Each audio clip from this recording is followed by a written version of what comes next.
Once you know where you want to be for sales purposes to sell the business, then your accountant should be able to help you design your actions to accomplish that, to change the ratios, current assets, long-term assets. All you own the business. A lot of those are choices. And a lot of times you make choices to minimize taxes. If you need your ratios changed, if you need the profit and the return on investment to change, you've got years to do that, work at it, and produce a set of financials that will be attractive to acquirers. Climbing up, there's a struggle, tension in the air. But the underdog prevails, we here to declare. To the top or the mountain where champions stand. Failures can't break us, we taking command. Yeah, it's a journey, climb to the peak. Scaling businesses, who it ain't for the weak. Growth is the game, we play it real tall. From the bottom to the summit, we rise, never fall. Interview the legends, success stories told. Risepreneurs, hearts made of gold. Strategies unfold, in the struggle grace. Hardship and challenges, yeah, we still embrace. Welcome, everyone, to another episode. My name is Boruch Akbosh. This is a podcast dedicated to entrepreneurs and business owners to scale, grow their businesses, to be better positioned for the exit at the highest valuation possible. Today, we have a guest, Charles Reed. He's an accountant, author. He's also a veteran. I will let him share about other titles because I would not do the justice of his vast experience and his achievements in life. Charles, can you introduce yourself and give us a little history of how you are, where you are today, and what brought you here? Of course, Farouk. Thank you. Thank you for having me. I'm a Midwestern boy. I grew up in Iowa. After high school, I went in the United States Marine Corps, spent 4 years. When I got out of service, I went to college, got my degrees, got my MBA, sat for and passed my CPA exam while I was still in graduate school. Went to work for Texas Instruments, spent the next 15 years in the corporate world, large corporations, small corporations, family corporations, startups, turnarounds, lots of wonderful experience. Realized that my particular self was never going to get to the top of a major corporation. I don't have the political skills. I'm unwilling to stab people in the back and toss them off the ladder.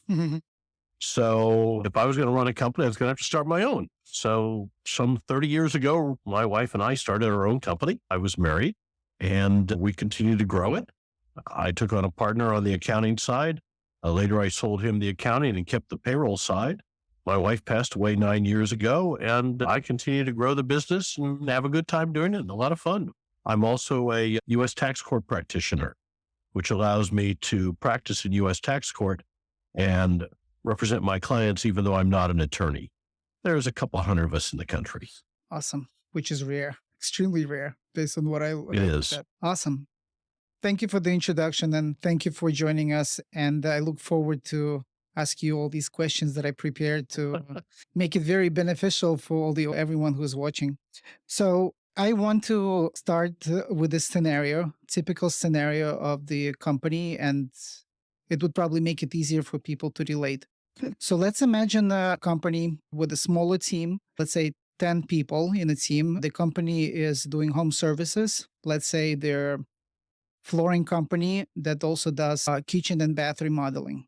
So I want to ask you some questions around that setup to see how can we grow and scale it and what implications could arise from the financial side, on accounting side, payroll side with what we'll do.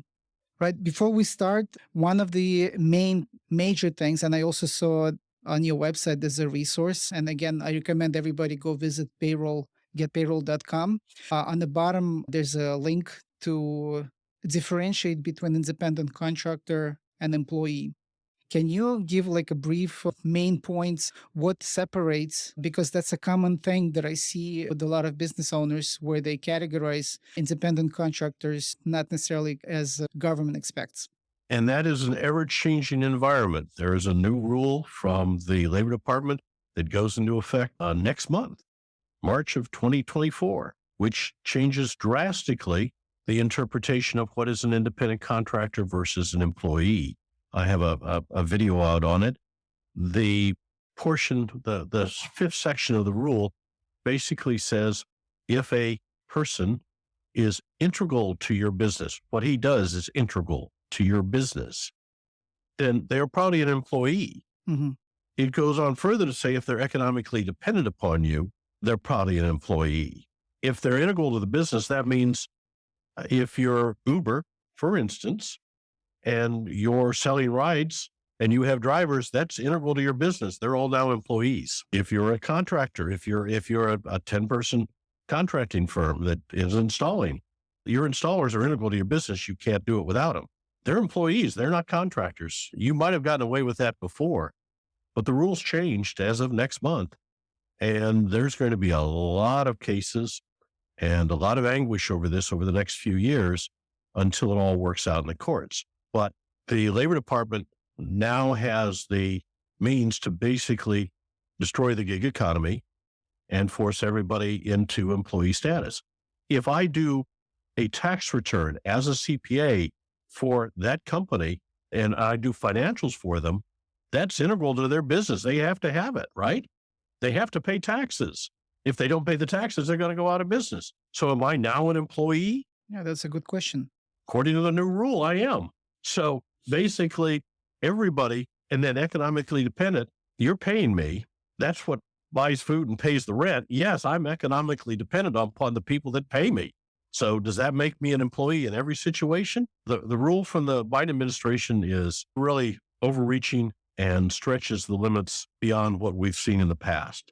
If you're using independent contractors, I suggest you get with your CPA or your labor attorney and really look at what's going on, because the rules have changed again and they'll probably change again in the future. But at the moment, it's a very iffy situation for all small businesses and for all businesses, period. So even if they operate out of their own location and work at their own pace and offer their expertise and just give you the final product, you're saying that there's a possibility that they would be still treated as employees. If they're integral to your business, But you can say everything is integral, right? We can't really. exactly. And the IRS wants everybody as an employee and everybody on W-2 and every wage is withheld. That's what they want because that increases compliance. So yes, that's where they would like to go. They want everybody on W-2. They want everybody's income withheld and deposited. Yeah, that's where they'd like to go. That's where the Democratic administration wants to go with the gig economy. So will it go that far? Probably not. Will they force CPAs to be employees for everybody they do tax returns for? Probably not, because the attorneys would be in the same situation and they'll object to no end. But it's going to make it much, much harder to have contractors. Your home services company, they possibly use contractors because, okay, we're going to install tile for this client. We do that so seldom. We use another company and we call them up and we arrange for them to come out and do it. They may not be able to do that anymore. That's a possibility. So it's something that needs to be looked at, and the case law is going to have to be developed over the next few years as this plays out, because we don't know what the Labor Department is going to do and how hard they're going to go after this. You can review my video on it, and it's interesting. There's a lot of articles on it in the trade press recently, but it is a major change. And all the things you mentioned about what would normally determine an independent contractor may or may not be valid anymore. I've heard that some states very strong on those regulations, like California, for example, right? They're probably leading in that area where they trying to make it's basically very thin line between being an employee independent contractor. And I think they're one of the first states that making the Uber drivers be employees. They tried. So, And of course, there was a vote on that and they lost. And so they're not independent. They're not employees anymore. They're independent contractors still. They passed a bill that basically made everyone an employee, and the movie industry went berserk and dumped a whole lot of money into it. And then they changed the law, and then Uber and Lyft dumped tens of millions of dollars into the vote buying and got that reversed in a referendum. It's all up in the air, but the government wants all of us to be employees, all of us to be on W-2, all of us to have our wages withheld and deposit it so they have the money to spend. Interesting. Got to look into it on a deeper level. All right. So let's shift to the episode that I shared with you.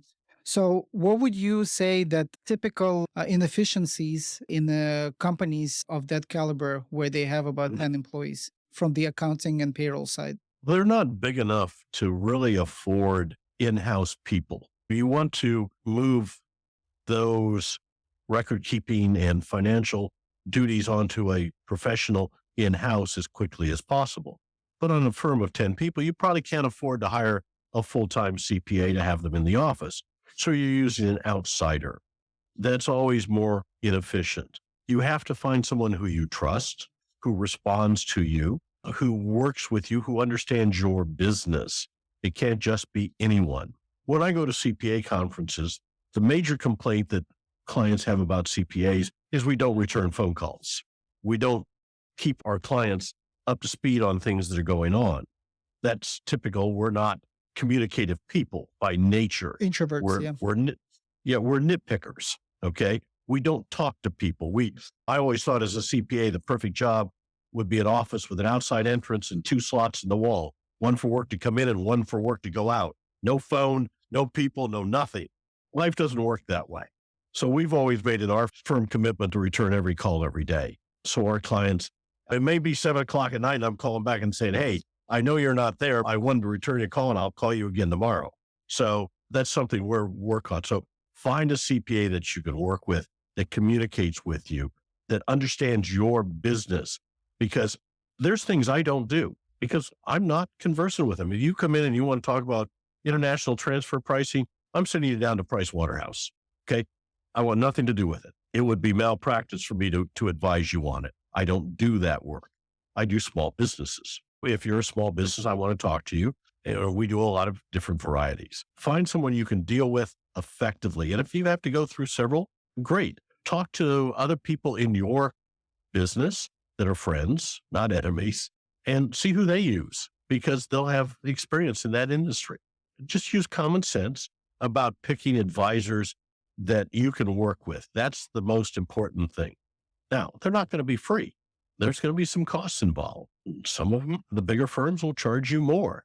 You may be fine with a small independent and get a good deal and good work. If you find yourself at a bigger firm, that may be more expensive, but it gives you more options and more people and more expertise spread across the staff to deal with. Make sure that I'm sorry, go ahead. No, go ahead. Continue. I didn't mean to interrupt. Sorry. Make sure that you give your accountant all the information. Don't lie to him. Don't hide things from him. He's there to help you. He's not there to make your life difficult. He's there to make your life easy. He's there to make you successful. He's there to help you. And if he's not, find somebody else. You should give him everything, and he should be able to explain to you what he's doing, why it's important, and what it means. If he just hands you a financial statement, says here, and doesn't tell you what it means, what the ramifications are of what it shows, then he's not doing his job. How often would you say business owners have to meet with the accountants to go over the financial statements and try to understand and create some kind of strategy, right? We all know that without numbers, you can't really plan anything. You need to account for things. Things need to be transparent. Those numbers will dictate what the strategy tactic will be and how much more so also, especially when company is very profitable. What do you do with the earnings to make sure to minimize taxes and make sure that the company benefits to its maximum? So how often would you say one should meet and what typical conversations should look like? I would say for a company the size that we're talking about, $2 million a year in revenue, at least 14 times a year, once every month to review the financial statements after they're completed, normally 10, 15 days after the end of the month.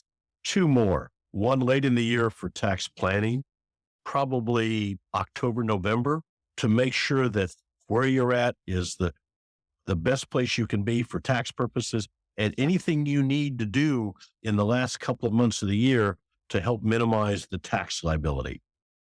And then once again, when the tax return is done, to go over it and to have a planning session for the coming year. This will normally be in March or April because the corporate tax deadline is March 15th. So after the corporate tax return is done, you should be meeting with him again on the return and tax planning for the year. So at least 14 times a year. And if you've got a lot going on, maybe more than that, maybe a mid-year tax planning session as well. And be open and ready to compensate for those sessions, because in the long term, it actually benefits the business owner and saves them a lot on the making potential mistakes and pay double, triple at Absolutely. the end. Your accountant should be a cost center that has a positive return. He should save you more money than he costs you. He should save you in taxes and mistakes and missteps that would cost you more than you pay him. So you really need to look at that as, I'm making money by using him. And if you're not, you need to find somebody else. Makes sense. From the point of making it cost effective, would you recommend giving all finance related work to the accountant? Meaning, in your case, you, besides being a CPA, you also running this business to GetPayroll, right? And you also involved in HR and time tracking. What about the bookkeeping? Would you bundle all this into one and commit to one firm and work with them? Or it's okay to leverage different companies? Most of the time, your CPA won't do payroll. Okay. That's something that most CPAs don't do. So there's major corporations like ADP and Paychex, Gusto that do payroll. We, of course, are a payroll outsource service. We're more than happy to talk to you. So payroll would be something that you can outsource, and the payroll company then provides the reports directly to the accountant to be incorporated into the financial statements. If your CPA does payroll, look at it. It may be cost effective. It may not be. The bookkeeping side, if you're big enough and maybe you can do your own stuff, maybe you can't. We have clients that we do their accounts payable for. A few, not many. Most of them handle their own payables, write their own checks and so on, but not everyone does. So it depends upon your unique circumstances and situation, what you want to outsource to that CPA. You can outsource a lot of things, but it won't be free. We've had this happen more than once. The wife has been doing the payroll and she gets tired of it. And she says to the husband, get somebody to do this damn stuff. I want to take a vacation. So we get called in and we start picking up the payroll. This happens a lot with doctors and dentists.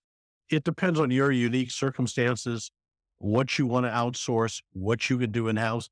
As you get larger and you have a bigger staff, you're going to want to have more day-to-day control, and you'll want to do more things in-house. Now, as the owner, you don't want to do them yourself. You're too busy growing the business, growing your future. That's where you need to concentrate on the customers, the work, the future, the plans, the fiddly bits, the bookkeeping, the accounts payable, the HR.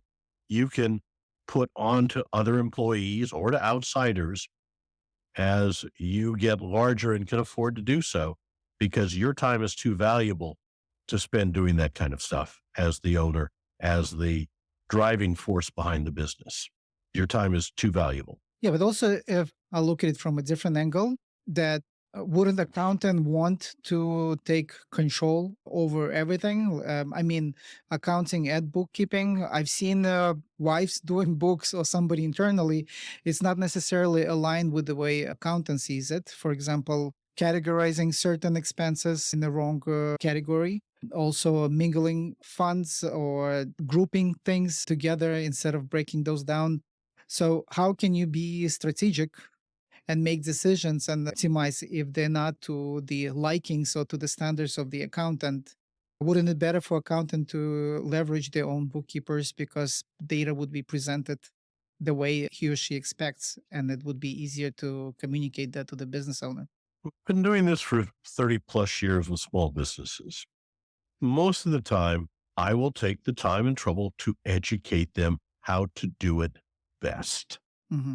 How to handle things, how to code checks, how to code expenses, and work with them on developing a chart of accounts that makes sense for their business and gives them the information they need to manage their business effectively. I'm not there to just drive up my revenue as a CPA. Mm-hmm. If they've got the wife that's working with them, yeah, I make less money, but they have a resource that doesn't cost them additional cash.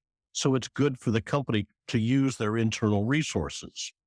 I can't do the bookkeeping for what they can do in house. If they've got enough business, particularly in something like a home services company that's doing renovations, they've got all their cost accounting and all their bill of materials tracking and so on. So they probably have a very analytical person doing that work. The additional cost of doing the bookkeeping in-house is minor as compared to what I would have to charge them as their CPA. So it makes no sense for me to say, I'm going to do it. You can't do it in-house. That would be counterproductive to my client. But I will work with them, set up filing systems, set up tracking systems, set up chart of accounts, and then I'm always available. If the wife calls and says, Charles, how do I code this? I tell them at no cost. Those are calls you just take and you solve problems. That's part of being an accountant for small businesses. Not like we're the big four accounting firms. So that's part of dealing with small business and being a small business owner, dealing with small business owners. This is awesome. I hope everyone is listening. It's not something that you hear every time while you talk to a business owner. The relationship between accountant and a business owner, it's a lot more than just dropping off papers to file tax. So you can ask questions and expect a feedback that would position everything where it is to avoid any double work, or record keeping becomes more compliant and then much easier for everyone to understand. Absolutely. Thank you on that, Charles. What would you say that I'm going to start changing scenarios, right? So when we go into scaling business, we start to separate the back office from the front end. So let's say we want to open additional location, we would define, okay, what does not have to depend on that specific location, because we might open another location and they should leverage the back office. So when we introduce the back office, we gear more towards all the work done remotely, right? So if I'm incorporated, let's say in Florida, and now for my back office work, I'm not requiring people to be physically present, and I hire somebody from a different state. How does that impact the payroll and how everything should be positioned so it would be still compliant and properly set up? First of all, if you hire a person in another state and that's their residence, you have to register in that state as a business because you're going to pay unemployment in that state, and you're going to pay, in all probability, withholding for that salary or those hours worked to that state income tax withholding. If you set up an office in that state, then you have a nexus, and you'll have to pay corporate taxes in that state as well for the amount of money that's earned within that state. So when you open up that next office, whether it be a back office or an operation office, you have to register with the state. As long as it's just back office and you're not doing business per se in that state, you don't have a business nexus, but you still have to file with the state revenue department and the state unemployment department based on the salaries that you pay within that state. If you set up that second operating office, you now have and are selling business and doing business in that state. Yeah. You have a nexus, and you are subject to all the corporate requirements, all the corporate filings, all the corporate income tax within that state as well. And as you expand through a number of states, it gets very complex. So that's what I was curious to find out, because I'll give you something more into play here. We talked about gig economy, right? And government trying to remove that. Not sure how successful they're going to be since it's worldwide. What about platforms like Fiverr, Upwork? I'm sure you heard of those, where contractors register with that platform. So when you hire them, you in reality making all the payments to that platform. You're not really paying this individual directly.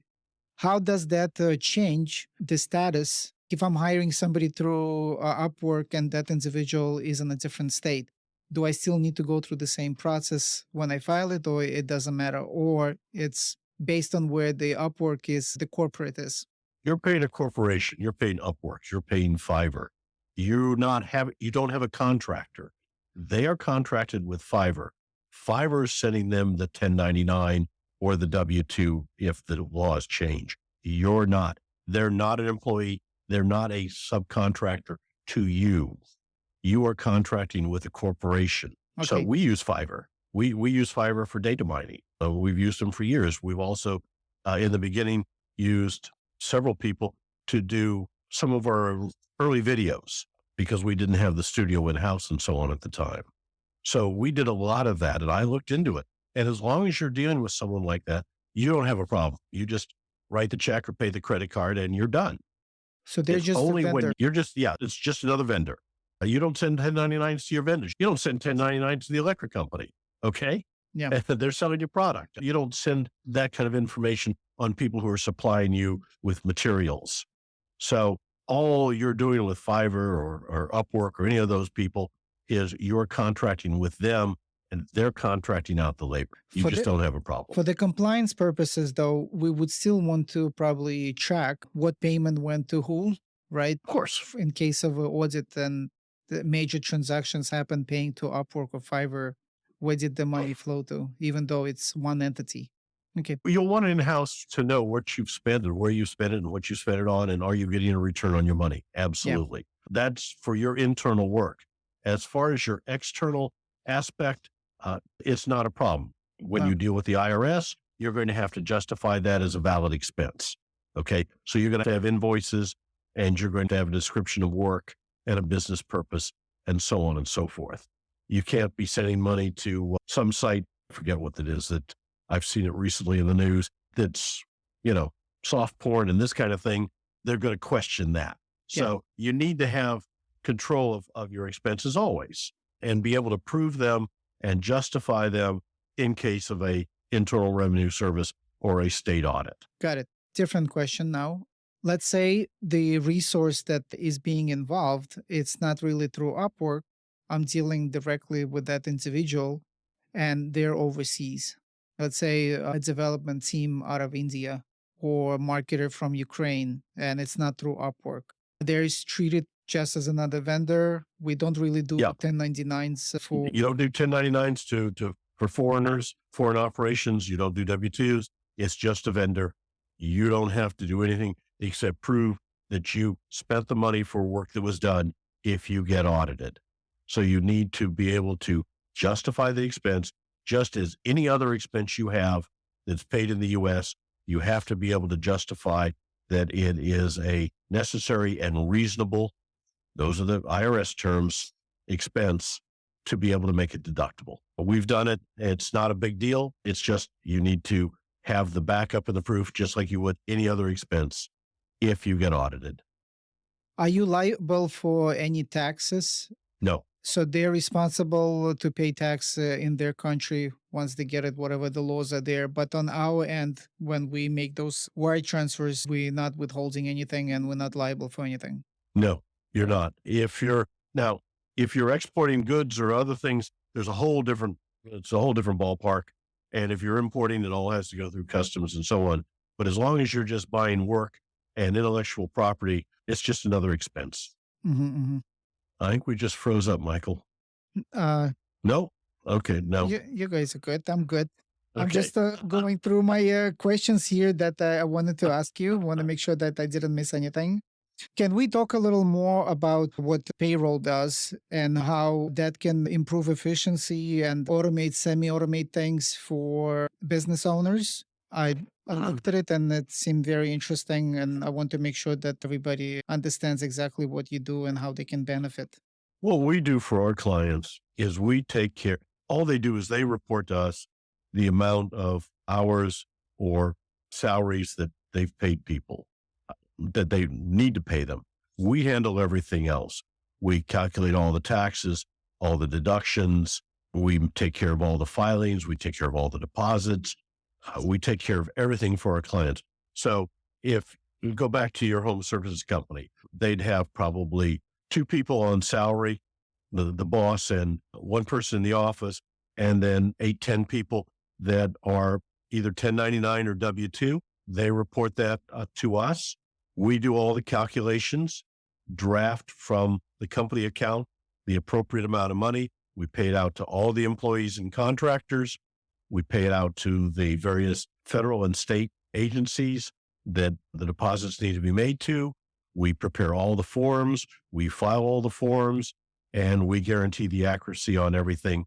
If there's a problem, and there will be because the IRS makes millions of mistakes every year, they issue somewhere on the order $15 billion of employment tax penalties, which over half get abated because they're wrong. We get things all the time where the IRS has made a mistake, has screwed things up, has misfiled stuff, has misapplied stuff, has lost stuff. With COVID, there were millions of returns that were lost. They ended up in postal bags that got wet and destroyed in storage when nobody was working. It's been a nightmare. That's what we handle for our clients as well. Our expertise is compliance. As a CPA, as a U.S. tax court practitioner, I can do things for my clients that my competitors can't do. When we get a notice of deficiency, I file a petition with tax court, and we get a whole nother bite at the apple that our competitors can't get because we're able to do that. The cost is $60 to file the petition. That's the filing fee with the court. So our competitors do a reasonably good job of producing checks. Otherwise, they'd be out of business. But when it comes to compliance, they don't do what we do. They can't do it. If you call our major competitors and say, I want to talk to a CPA, they'll tell you to call your own. And if your own CPA was really a payroll expert, he'd be doing your payroll. Mm-hmm. So he's not, so he's lost. So you're going to pay him to get educated on what has to be done in the payroll industry? No, that's crazy. So that's what we do for our clients is we bring a level of compliance that our competitors don't. That's our reason for existence. Okay. So with the typical, let's say, audit that happens, it's assumed that the accountant will step in and represent filings that they were involved in, right? So you're saying that if non-compliance happens within a payroll and they were not the ones that involved in the payroll, they will not be able to speak on your behalf, or? Oh, they'll be able to speak on your behalf, but I have 30 years of experience in dealing with the Internal Revenue Service. I've fought through all this. I served on the Internal Revenue Service Advisory Council. I know the people in DC. I know who to call. I know how to handle this stuff. I know how to take it to tax court. These are things that experience provides. Believe me, I'm a lot better at it now than I was 30 years ago. For sure. We'll grow with time. And I know how to do these things. This is experience. This is expertise. Your CPA, if he doesn't do payroll, he's going to have a hard time. I had a friend of mine who I'd worked for him at one point in time, called me one day, and he had a problem, and his lawyer had charged him several $1,000s to write a letter to the IRS, and the IRS said, we don't care. And so Bill said to me, what do I do? And I said, let me make some calls. So I made some calls. I got an appeals hearing set up. I went and met with the appeals officer, and we settled it in Bill's favor because it was stupid. It was a stupid mistake and stupid assumption on the part of the IRS examiner who really didn't know what he was doing. And so once I got it to the right people in the appeals department, we settled it. That's the kind of thing you can do if you know what you're doing. If you've never done it, you don't know who to call. You don't know what an appeals hearing is. You don't know how to arrange one. You don't know what a notice of deficiency is necessarily in the payroll. You don't know what a due process hearing is. You don't know these things. You don't know how to handle them. We've learned all of them over the years and at great expense and time. And this is your CPA. If he doesn't do payroll, is just not an expert at it. I'm not an expert in international transfer pricing. Don't ask me about it. Okay. We all have our areas of expertise. If your service company is doing home services and the guy says, hey, I got a foundation problem, he's going to refer him to his foundation friend over here that has a foundation company. He's not going to go in and say, oh, I'll learn all about foundations and see what I can do. He's not going to do that. That's not his area of expertise. Your CPA's area of expertise is financials and financial statements and taxes. It's not payroll filings and employment tax. That's a whole different arena. Mm-hmm, mm-hmm. Charles, let me ask you something around exits of the businesses, right? So one day business owners wake up and they making a phone call to a broker and thinking to put their business on the market. And of course, the proper way is not just one day wake up and decide to do that. This is something that we should plan in advance, at least 3 to 5 years in advance, to make sure that all the financials are positioned. For example, right now I'm on the lookout for a home service business. And one of the requirements in order to produce a LOI, a letter of intent, is to look at the tax returns and to look at the financial statements, and specifically at least the last 12 months of P&L broken down by month. So when we look at the numbers from that side, is that something that typical accountant can assist with, or we need to not pre-qualify it, probably not the right word to say, find an accountant that was involved with the businesses that were planning to exit or dealt with their merger acquisitions in order to strategize and be very intentional on what each of those 14 meetings a year look like, what to touch on, and look at different ratios to make sure that the business is positioned correctly and ultimately will benefit from exiting. Yes, you need an expert in acquisitions to advise you on how to best structure it. Your CPA has been helping you minimize taxes. Okay. He's been helping you grow. That may not be the best strategy for financial statements to sell your business for the maximum amount of profit, maximum amount of capital gain. That's two different areas. And if your CPA is not an expert on it, you need to find one. It may be your business broker. Contact him a few years early and say, hey, look, what do we need to do to make this as attractive as possible to people who would want to acquire it? He'll work with you because he wants to maximize what you sell it for because it maximizes his commission. Correct. So he's anxious for you to get the maximum dollars you can for that business because he profits thereby. So talk to experts in it because it's a whole different ballpark. It's a whole different environment if you're selling rather than growing and minimizing taxes. That may not be what you want to show in your financial statements for the last 3 years to maximize your return on selling. Absolutely. Yeah. Made me think of also approaching possibly SBA loan originators and see what they look at to qualify a business and provide their things that they look at, and then take all this, take it to your accountant and say, okay, here's what they like to see in terms of the ratios, current assets, current liabilities, working capital, basically review everything from different angles, get an understanding of what it is by discussion, by having those discussions with the accountant, and strategize everything towards that. Pretty much every accountant should be able to assist the business owner with explanation, at least at bare minimum, of what it is and what to be on the lookout for.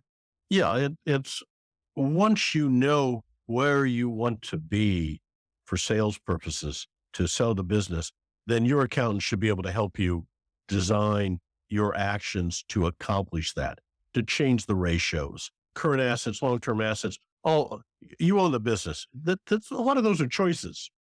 And a lot of times you make choices to minimize taxes. If you need your ratios changed, if you need the profit and the return on investment to change, you've got years to do that, work at it, and produce a set of financials and that will be attractive to acquirers. Absolutely. But you have to have the knowledge, then your CPA can work with you on that. If he's not, and he probably isn't an expert in that, that's a very unique field. I'm a Rotarian and I have a good friend at the Rotary Club that is in the business brokerage business. And he and I have talked a great deal about exactly this. So yeah, it's a different field and it's a different way of looking at it that you're not doing and your CPA probably isn't doing either because he's helping you to minimize taxes. Yeah. Unfortunately, again, you get what you put out, right? Business owners intimidated to approach accountants. A lot of accountants, task-oriented, introverted, not necessarily outgoing and looking for conversations. So you don't ask, I don't tell, right? So being so intentional as a business owner and understand where you're heading and demand that relationship with the accountant to see if you can get that guidance would tremendously help you. It makes sense. Absolutely. Absolutely. And if you're not getting that, Look for Find somebody you can get it from, because Yes. it's your business. You need that. They're an advisor. They need to advise you. That you need their expertise. You don't need to let them tell you how to run the business. You're the expert in that, but you're hiring them for their advice, and you need to get it. But it is a two-way street. You have to give them the information so they can properly put it together to give you back their opinions, their advice. Makes sense. Any crazy story you have to share? So many years in the field, anything that stands out as an interesting experience with a similar business setup? I had a firm here in the Dallas area, and they had made a mistake of 1099s, and the service came after them for a $70,000 penalty. And it was a simple mistake, which you can't be penalized for. You can only be penalized for gross negligence. So for this client, I took on the case and pursued it with the IRS for several years, literally years. And we took it through all the levels of appeals. And I finally got to the appeals coordinator who oversees several appeals regional areas, and he wouldn't return my phone calls. And I called him every 2 weeks for a year. And at that point in time, I called the deputy chief of appeals in DC and said, I can't get this guy to return my phone calls. And I know he works for you. And she said, Charles, I'll have him call you. He called me that afternoon. We talked about it. He explained that there was changes in the phone system. He wasn't getting my messages. Yeah, right. So we talked about it, but it had come down from on high. It hadn't come up from below. So he agreed to put it with a different appeals department, and we'd look at the whole situation. And 3 months later, my client got a refund for $400, as opposed to what it was now with a $95,000 penalty and interest. When you deal with the Internal Revenue Service, you appeal until you get tired of it, because it's like sales. It's a whole series of no's followed by a single yes. This took almost 9 years when the 1099s had originally been filed to get this settled.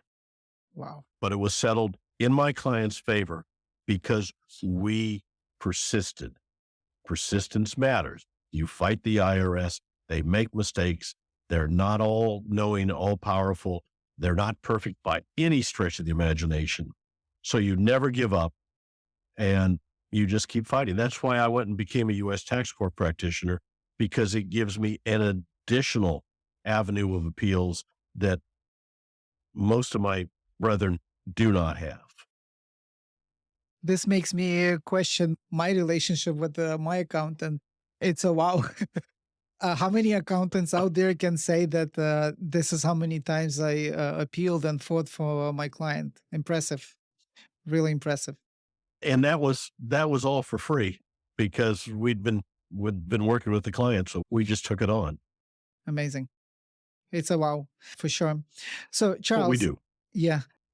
What would you say top 3 recommendations that you would give? I mean, things that I'm not asking you right now that business owners should take into consideration. There's 3 things, 3 areas, 3 concepts that would make them compliant. Of course, they should for sure check out your website and see what you do, how you do, because again, you're the face of the company, doing it for over 30 years. So you're doing something right, and being one of the chosen to be connected with the IRS side, understand how they function behind scenes. What would you say those 3 suggestions, areas of focus there should be? Well, first of all, outsource payroll. It's not worth doing in-house. You should never do it in-house. Long before I got into the payroll business, I always outsourced payroll. It's a no-brainer. Select your advisors carefully. It's so important that you're paying these people for their expertise, that they communicate with you, that they're friends. These people are in your wallet on a day-to-day basis, that you need to understand them. They need to understand you. If they don't, replace them. Lots of times they'll retire, they'll sell out, and you'll get stuck with somebody. Don't get stuck with somebody. If they're not a fit, look around, find someone that is. Probably one of the simplest things is never ignore any communication from the government, from the tax authorities, whether it be federal or state.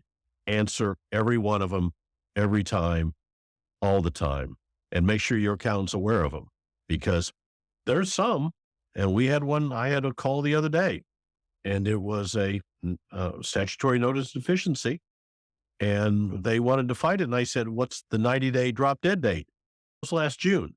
It's over. There's nothing I can do. The tax court will not accept a petition. It's on something that you let lapse too long, and it's over. You just now owe the money. It's a done deal. I'm sorry. You didn't do it, and the statute gives them a way to cut off the appeals at some point, and they did. And you had an alternative, and you didn't do it. So always respond to these things. I tell people, even if you get the same letter 2 weeks later, respond to it again, if nothing other than sending a copy of your first response. But don't stick them up on the shelf like some of my clients do. Awesome. Outsource payroll, get an advisor, build a relationship with the accountant that they're positioned as your trusted advisor, and do not ignore anything that comes your way from the government. Only one question on the first one. I outsource. I use QuickBooks, so I use some other company. Like what we should be on the lookout what we should be looking for when we outsource the payroll. Look for expertise, because if you get a letter from the IRS and call QuickBooks, they're not going to help you. They don't care. That's not their job. Their job is software, and it's not expertise, and it's not compliance. So yeah, they're cheap, and you get what you pay for. So good luck with that. It's just like your accountant. You need somebody you can work with. Your payroll company should help you, advise you. We're emailing our clients on a regular basis of things that are changing in the industry and in payroll. We send them videos, we send them law updates, we advise them on things that are happening, and we're always here to answer questions. They can call and talk to their customer service rep, the guy or girl who does their payroll. And if they're not happy with the answer, they can ask for me, and I'll take their phone call and talk to them. And I do that on a regular basis. So they're talking to a CPA and a tax court practitioner and an expert about what's going on. And they can get my opinion about what they should do in these kinds of circumstances. Got it. So you're well positioned in all three. Awesome. I really enjoyed it, Charles. I look forward to connecting again, maybe in the future. I'll gather more questions for you. If you're open to that idea, I would love to dive in even deeper and see how else listeners can benefit from what you do, and how that whole management of finances and compliance would make their life easier when they scale and grow their businesses. What would you like to share as what's your ask? What would you want the listeners to do? How do they find you? Where's the best place to find you? Sure. We're on the web at getpayroll.com. My email is cjr@getpayroll.com. And if they've got something quick, 972-353-0000. And That's the phone number. Awesome. And I will post that in the show notes for this session. Charles, thank you very much again for being a guest. It's a huge honor. Thank you for your service. Thank you for everything you do. Amazing, really great role model. We should look up to you. Thank you. My pleasure, Baruch. Thank you for having me. Take care. All the best. Thank you, Charles. I will have the recording sent to you. You will feel free to do what you do. What we'll do is we will edit it, create short videos, shorts, and also Bring your mic back. You can hear me? I'm sorry. How about now? You can hear me? There, you're good now. Yeah.